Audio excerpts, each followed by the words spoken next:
और अब हम जिस खबर का विश्लेषण करेंगे वो आपके पूरे परिवार की सेहत से जुड़ी हुई खबर है। आपको जानकर हैरानी होगी कि आपके भोजन की थाली में से जरूरी पोषक तत्व गायब होते जा रहे हैं। यानी आप जो खाना खा रहे हैं उससे आपका पेट तो भर सकता है लेकिन पोषण नहीं हो सकता। नेशनल इंस्टीट्यूट ऑफ न्यूट्रिशन ने इसी वर्ष एक फूड कॉम्पोजिशन टेबल तैयार किया है, जिसके आधार पर इंडियन डायटिक एसोसिएशन यानी आईडीए ने भारतीय थाली से जुड़ा एक रिसर्च किया। इस रिसर्च के मुताबिक पिछले 30 वर्षों से भारतीय भोजन की ताकत और उसके पोषक तत्व लगातार कम हो रहे हैं। आपने अक्सर बड़े बुजुर्गों को यह कहते हुए सुना होगा कि पुराने जमाने में भोजन की बात ही कुछ और हुआ करती थी। हर चीज शुद्ध होती थी और आपका खाना शरीर को लगता था। बड़े बुजुर्गों की यह बात अब सच साबित हो रही है। आईडीए का रिसर्च इस बात को भी साबित करता है कि 30 वर्ष पहले खाने में शुद्धता की गारंटी आज के मुकाबले कहीं ज्यादा थी। आईडीए के मुताबिक गेहूं में 9% कार्बोहाइड्रेट कम हो चुका है। इसके अलावा बाजरे में 8.5% कार्बोहाइड्रेट कम पाया गया है। पिछले 30 वर्षों में मूंग की दाल में आयरन कंटेंट 6.12% कम हो गया है, जबकि मसूर की दाल में प्रोटीन 10% कम पाया गया। प्रोटीन हमारे शरीर के लिए बहुत जरूरी पोषक तत्व है और इसकी कमी से कई तरह की बीमारियां होती हैं। आटे और दाल के बाद सबसे ज्यादा इस्तेमाल होने वाली सब्जियों को भी चेक कर लीजिए। नए जमाने के आलू में विटामिन बी, मैग्नीशियम और जिंक की मात्रा पहले से कम पाई गई है। टमाटर में विटामिन बी, आयरन और जिंक की मात्रा में 66 से 73% तक की कमी देखी गई। फलों की बात करें तो सेब में आयरन कंटेंट पहले के मुकाबले 60% कम हो चुका है। यानी लो हीमोग्लोबिन और एनीमिया से पीड़ित लोगों को सिर्फ सेब के भरोसे अब नहीं रहना चाहिए।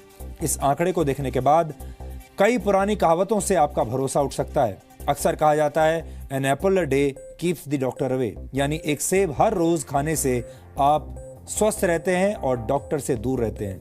लेकिन इस दौर में ये कहावत भरोसा करने लायक नहीं रही, क्योंकि सेब के अंदर पोषक तत्व अब कम हो चुके हैं। आईडीए ने इस रिसर्च को तैयार करने में नेशनल इंस्टीट्यूट ऑफ न्यूट्रिशन के फूड कॉम्पोजिशन टेबल का इस्तेमाल किया है। एनआईएन ने 528 तरह के खाद्य पदार्थों में मौजूद 151 पोषक तत्वों की जांच की है। इस इंस्टीट्यूट ने 30 साल पहले भी एक फूड कॉम्पोजिशन टेबल तैयार किया था और उस समय के खाद्य पदार्थों में न्यूट्रिशनल वैल्यू आज की तुलना में काफी ज्यादा थी। एक्सपर्ट्स के मुताबिक खेतों में पैदावार बढ़ाने और फसल को बीमारियों से बचाने के लिए पेस्टिसाइड्स और खाद का ज्यादा इस्तेमाल किया जाता है और केमिकल के ज्यादा इस्तेमाल से भारत की मिट्टी में पोषक तत्व लगातार कम हो रहे हैं, जिसकी वजह से खेतों में उगने वाले अनाज, सब्जियों और फलों के पोषक तत्वों में भी गिरावट आ रही है। भारत की मिट्टी में जिंक की मात्रा 43% कम हो गई है। इसी तरह बोरॉन 18.3%, आयरन 12.1%, मैग्नीशियम 5.6% और कॉपर 5.4% कम हो गया है। जाहिर है, जब फसल को पैदा करने वाले खेतों में ही पोषक तत्व कम होंगे तो खाने पीने की चीजों में न्यूट्रिशनल वैल्यू भी कम मिलेगी।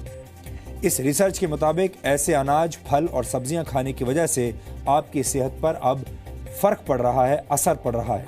आपका शरीर कमजोर बुनियाद वाली उस इमारत की तरह है जिसमें हमेशा रोगों की आशंका बनी रहती है। भारत एक उभरती हुई आर्थिक शक्ति है। भारत दुनिया का सबसे युवा देश है। एनएसएसओ के मुताबिक भारत की कुल जनसंख्या में 47 करोड़ से भी ज्यादा लोग कामकाजी हैं, लेकिन भारत धीरे धीरे बीमार और थके हुए लोगों का देश बनता जा रहा है। दिसंबर 2015 में आई द लैंसेट की एक रिपोर्ट के मुताबिक सेहत के मामले में 5 ब्रिक्स देशों में भारत सबसे नीचे है। ब्रिक्स देशों में भारत के अलावा ब्राजील, रशिया, चीन और साउथ अफ्रीका शामिल है। 2013 में पूरी दुनिया में बीमार लोगों की कुल संख्या में से 20% भारतीय थे। भारत में इस वक्त 7 करोड़ लोग डायबिटीज के शिकार हैं और डायबिटीज का मरीजों की संख्या के मामले में भारत चीन के बाद दूसरे नंबर पर है। वर्ल्ड कांग्रेस ऑफ कार्डियोलॉजी के मुताबिक सन 2020 तक भारत में होने वाली 40% मौतें दिल से संबंधित बीमारियों की वजह से होंगी। भारत में हर 10 में से एक व्यक्ति किडनी की बीमारी से पीड़ित है और ज्यादातर लोगों को इसका पता तब चलता है जब उनकी किडनी 60% तक बेकार हो चुकी होती है। ये सारी बातें सुनकर आप चिंतित जरूर हो रहे होंगे।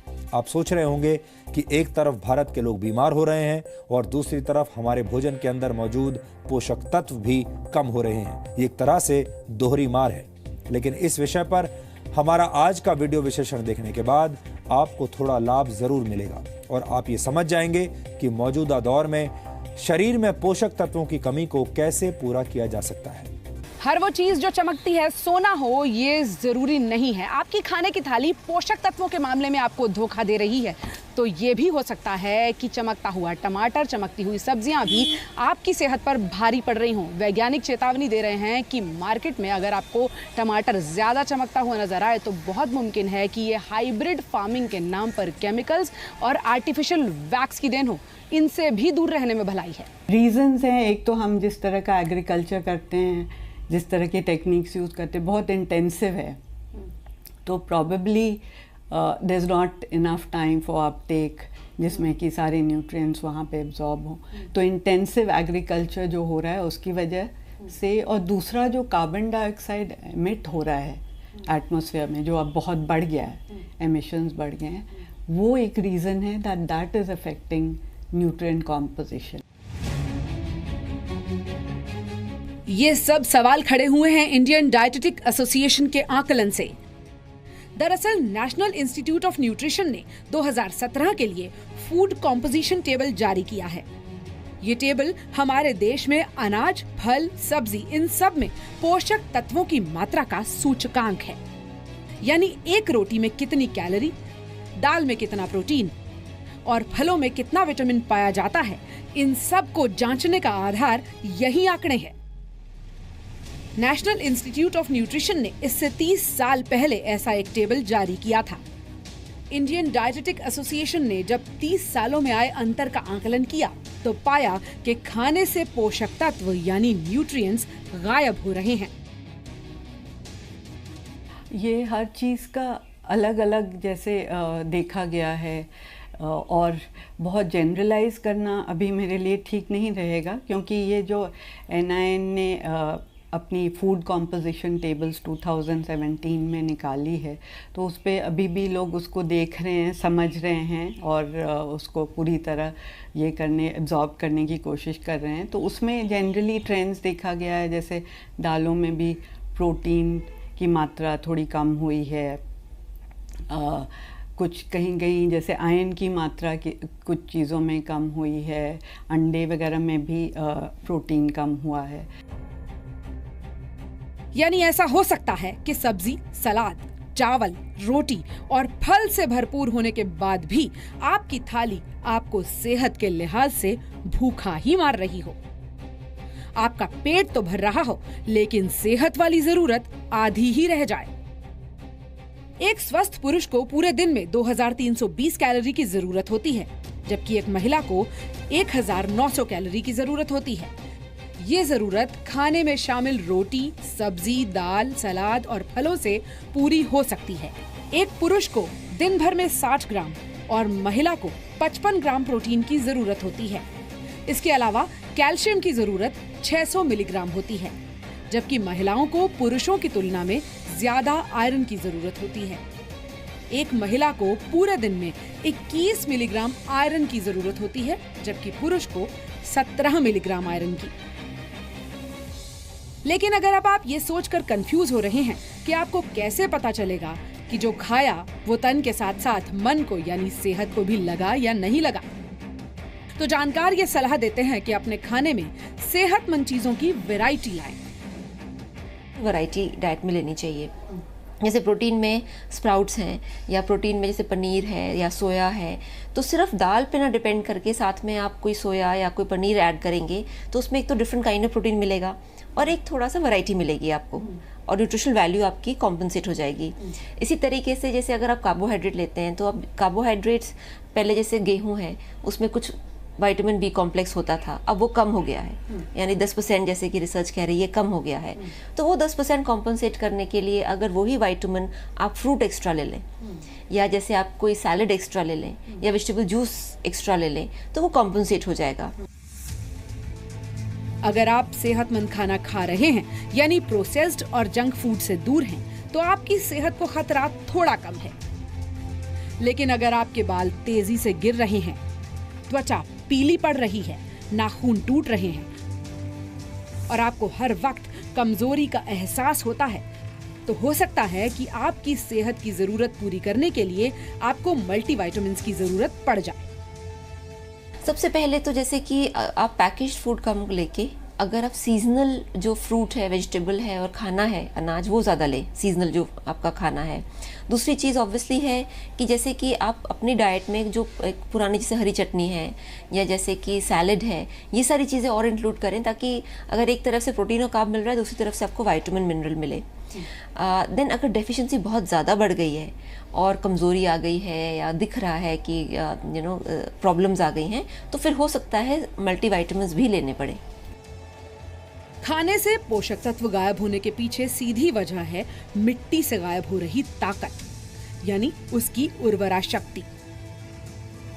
तेजी से फसल उगाने के चक्कर में एक ही जमीन पर बार बार फसल उगाना, केमिकल्स और कीटनाशकों का ज्यादा इस्तेमाल, हाइब्रिड फार्मिंग यानी इंजेक्शंस की मदद से फल सब्जियों को जल्दी बड़ा करना, ये उन बड़ी वजहों में से है जो आपकी थाली तक सेहत पहुंचने से पहले ही उसमें केमिकल्स का कॉकटेल घोल चुके होते हैं। बढ़ती आबादी में ज्यादा फसल बिक तो जाती है, लेकिन क्या मिट्टी में सेहत बाकी रह जाती है? इसी सवाल का जवाब तलाशने के लिए सरकार सॉइल हेल्थ कार्ड पर जोर दे रही है। यानी आपकी जमीन कितनी सेहतमंद है और वो कौन सी फसल उगाने के काबिल है, ये तय करने के लिए जमीन की टेस्टिंग की जाए और उसे फिटनेस का सर्टिफिकेट भी दिया जाए। यही पैमाना ये तय कर सकता है कि हम आप तक पहुंचने वाले फल, सब्जी और अनाज कितने सेहतमंद होंगे। टेस्टिंग लैब में है, जहां पर सॉइल टेस्टिंग लगातार की जाती है और इस वक्त भी आप देख रहे हैं यहां सॉइल टेस्टिंग के लिए काम चल रहा है। मेरे साथ त्रिवेदी जी हैं, इनसे मैं समझना चाहूँगी, सर सॉइल टेस्टिंग अगर कोई किसान ये समझना चाहे कि उसके लिए अपनी मिट्टी की जाँच कराना क्यों ज़रूरी है, तो आप उसको क्या बताना चाहेंगे? बेसिकली जो सॉइल होता है, सॉइल में एक NPK, नाइट्रोजन, फास्फोरस और potassium, these are the primary जो रिक्वायरमेंट होती है। जैसे आदमी के लिए हवा की रिक्वायरमेंट होती है, ये अगर जो डेफिशिएंट सॉइल होगी तो उसमें जो क्रॉप है वो उगाना एक जस्टिफाइड नहीं होगा। तो इसके लिए प्राइमरी जो नाइट्रोजन, फास्फोरस, पोटेशियम, इन्हें तो टेस्ट कराना ही कराना है, उनका लेवल्स आपको टेस्ट कराना है, टेस्टिंग है, और ये 2 से 3 दिन में आराम से टेस्ट हो जाते हैं। किसान को इससे क्या फ़ायदा होता है? देखिए, किसान का बेसिक एम होता है यील्ड अगर जो आपके पास जो सॉइल है डेफिशिएंट है, NPK डेफिशिएंट है, तो आप कुछ भी क्रॉपिंग करेंगे आपको यील्ड नहीं मिलेगी। हम ये समझने की कोशिश कर रहे हैं कि सॉइल ओवर द पीरियड किस तरह से उसने अपनी न्यूट्रिशन यानी कि अपना खुद का जो पोटेंशियल है उसको खो दिया है। आपसे मैं पूछना चाहूँगी प्रदीप जी कि आप लोग लगातार सॉइल टेस्ट करते हैं, क्या आप लोगों ने भी ये महसूस किया है कि जो मिट्टी है उसकी जो पहले की ताकत थी वो अब नहीं रही और उसका असर हमारे खाने पीने पर भी पड़ रहा है? आजकल जो नॉर्मल है, चाहता है किसान बहुत कम समय में जल्दी से जल्दी अच्छी पैदावार हो और अच्छी पैदावार होने के बाद में वो हम मार्केट में अच्छे दाम मिल सके। लेकिन उसमें क्या है, उसमें एक तो अपना टाइमिंग जो होती है वो फसल की टाइमिंग को कम करता जा रहा है, और जो उसमें जैविक खाद है उसको हटा के उसमें जो रासायनिक खाद वगैरह जो उर्वरक हैं उनको इस्तेमाल कर रहा है, जैसे कि DAP, यूरिया वगैरह जो हम इस्तेमाल कर रहे हैं।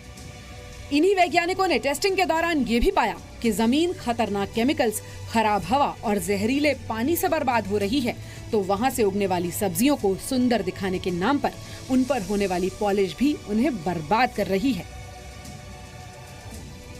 पूजा मक्कड़, जी मीडिया।